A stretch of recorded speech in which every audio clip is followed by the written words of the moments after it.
কি গো, কি রান্না করছো? দেখতেই তো পাচ্ছো, মাংস রান্না করছি। বাবা, সকালবেলা মাছ, এখন আবার মাংস। কই মায়ের বউ এসছে, একটু মাংস রান্না করবো না? তা এনে দিল কে? আমি নিয়ে এসছি।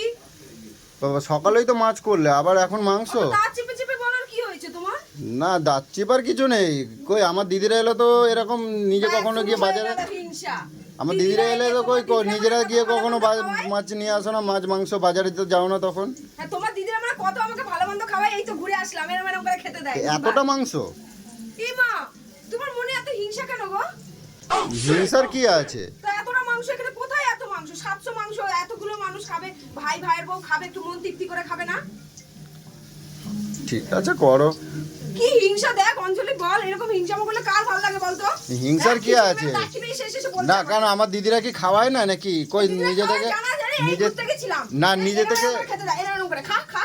আবার ওই- ভাই যায় বলে আবার ভাইকে কি বলে জানিস? না, তোর ঝগড়া বউ করছো কেন সারাদিন তুমি? বসে না, বসে গেলে। তুমি ঝগড়া করছো কিসের জন্য? তুমি মাংস দেখাচ্ছ কিসের না, জন্য? মাংস দেখাবো না।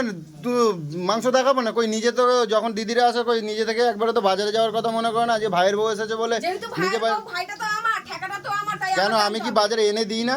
সকাল থেকে একবার বলেছো কি খাবে? আমার কি দিদিরা এলে কই একবারে তো বলো না যে তুমি একবার বাজারে যাও। আগে আগেই তো ব্যাগ নিয়ে চলে যাও। ওই তো 1 কেজি 1.5 কেজি মাংস নিয়ে চলে এসেছো, খাওয়াও। আমার দিদিরা এলে তো তখন তো মনে করো না যে একটু মাছ নিয়ে আসি, একটু মাংস নিয়ে আসি, বা বাজারে যাও, তখন তার বেলায় তো বলো না। ছাড়ো ছাড়ো।